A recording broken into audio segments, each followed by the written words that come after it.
tatakutin kayo. Huwag kayong matakot. Hanggat buhay ako, okay? Pipilitin natin, hindi ko kailang pilitin, magsalta ng magsalta dito. Ako po, 2023 pa lang, meron ng warrant of arrest. Alam ko yan. Nahuli ka na nga dyan, NBI Director Santiago. Kasi inano nila ngayon eh. Meron sila ngayong post, di ba? Na ang ABS-CBN, tinakpan yung pangalan ko. Merong kilalang vlogger na sa ibang bansa. O, tignan mo lang ha. Nakita ko kanina nung pagdating ko kasi hindi ako makakonect ng internet doon sa aeroplano kasi ang mahal din ng internet. So, tipid-tipid talagang lola. Vlogger, warrant of arrest. Alright? Kaya nagpahinga na lang ako. Hindi na ako although as much as I want to, listen sana. So, alright. Ang sabi dito, sabi ng ABS-CBN, may nakabinbin ng warrant laban sa isang kilalang vlogger na naninira at nagpapakalat umano ng peking balita tungkol sa gobyerno ayon kay NBI Director Jaime Santiago. Okay, alam niyo na yun, pinangalanan niya ako. So, sabi niya, seriously, nagtitake step na kami at saka yung nagsasabi na nag-aantay siya matagal na ay meron na siyang 2 warrant of arrest dito. Okay? Gago, ang inaantay ko, nakaso nyo sa akin, kayo ang fake news eh. Yan. Okay? Yan ang gusto kong sabihin sa'yo. Hindi ako makasigaw. Dahil nasa mumurahing hotel ako at naririnig yung mga yapak namin. Actually, kinatok na kami. Santiago, ang sinasabi kong kaso, TND, DILG, AFP, PNP, nung July na sinasabi nyo, nung nilabas ko, yung authenticated, yan, dyan na lang malabo, ayan. Authenticated, takpan natin, na si Marcos Jr. ay sumisinghot. Ito yung ikaso nyo sa akin. Hindi itong warrant of arrest, luma na to. 2023 pa lang, alam ko, may copy na ako niyan. Lahat ng kinaso nyo sa akin na fabricated, ay meron akong kopya. Kahit warrant of arrest. Ito ikaso nyo sa akin. Si Marcos Jr. at si Lisa Tanas dapat ang magkaso sa akin. Lisa Marcos, Tanas, Botol. Marcos Jr., ikaw ang magkaso sa akin kasi ikaw ang subject dito eh. Hindi naman si Santiago ang sinabi kong bangag eh. So yung yung tao na inakusahan ko na pinakalat ko itong video at saka itong authentication, yun ang dapat magkaso. Yan ang ikaso nyo sa akin. Dahil ito po mga kababayan, yung kinakaso nila sa akin, yung sinasabi niyang warrant of arrest. Oh, ito. They talk about fake. Ayan, at least pwede yan, ano? Makasigaw eh. Sana kung sinisikil na yung bigibig ko dito. The moment na nag-fabricate si Lisa Tanas gamit ang pera ng bayan para imbentuhan ako ng address dyan sa Pasig,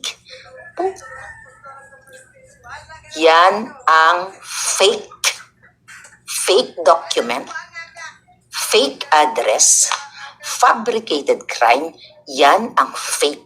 Kaya ang definition ng fake, Lisa Tanas, bangag.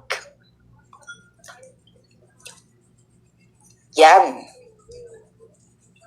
Alam nyo yan, mga kababayan. Makikita lang kasi nila eh, yung, ito yun. No? Ito may kopya na ako no 2023 pa lang. Ang nagkaso nito, si Taberna, na kinasangkapan ni Lisa Tanas. Ang pangalawang warrant of arrest galing kay Quiñones. Kaya Quiñones, magharap naman tayo pag dumating tayo sa trial. Okay, magharap tayo.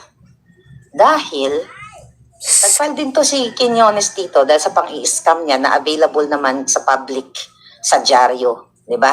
Nandyan, ineko ko lang, niresonate ko lang yung pagiging scammer niya. So, nag-file siya ng case kasi syempre si Lisa Tanas, back up eh. Andyan sila. Actually, kasama yata yan doon yung Jolol na yan, doon sa entourage si Lisa nung may namatay na kasama nila. So, anyway, nag-fabricate ng address si Quiñones para mag-file ng case sa akin sa Pasig. Then, gumawa din sila ng address dito, which is dito naman talaga ako sa California. Hindi ko naman i-deny na dito ako nakatira. Nag-file din siya ng address. So, saan ang address ko? Sa Pilipinas, Quinones, o sa Amerika? Kasi nag-fabricate kayo ang fake news. Ganon din si Zaldico, may final siya sa akin sa Bicol. Ito yung gusto nila, tapos pauuwiin niyo ako para lang makasahay traitor ko. Tapos hamunin niyo ako, matapang ako, uuwi ako. Kayo pumunta dito. Bakit ako uuwi? Di ba nagdala kayo na kayo ng assassins? Di ba sabi ni pangalan nito, ni Santiago, hahantingin ako, hanapin nila ako kahit sa Amerika ako. Bakit ko isusuko yung sarili ko sa mga demonyong katulad ninyo na nag-fabricate ng crime na alam ko, sa airport pa lang, tatamnan nyo na ako ng pulburon. Hindi po kaduwagan.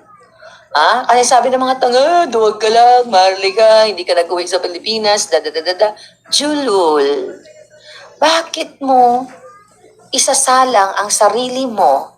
Parang ilulubog mo ang sarili mo sa isang mantikang kumukulo na alam mong wala kang ligtas. Hindi ganyan ang pangmatalinong tapang. Dahil ang tapang hindi naman physical lang. Ginagamitan siya ng utak na hindi contaminated ng pulburon. Hindi porket hindi ako umuwi. I don't wanna use that word uwi. Bumalik sa Pilipinas or magbakasyon. Saan ako magbabakasyon? Sa jail? Babalik ako sa Pilipinas para diretso ako sa jail? Para tamnan ako ng pulburon? Ano kayo? Kung gagawin mo yan, hindi ka matalino. Shonga bills ka o addictus benedictus sa katulad ni Marcos Jr. Di ba?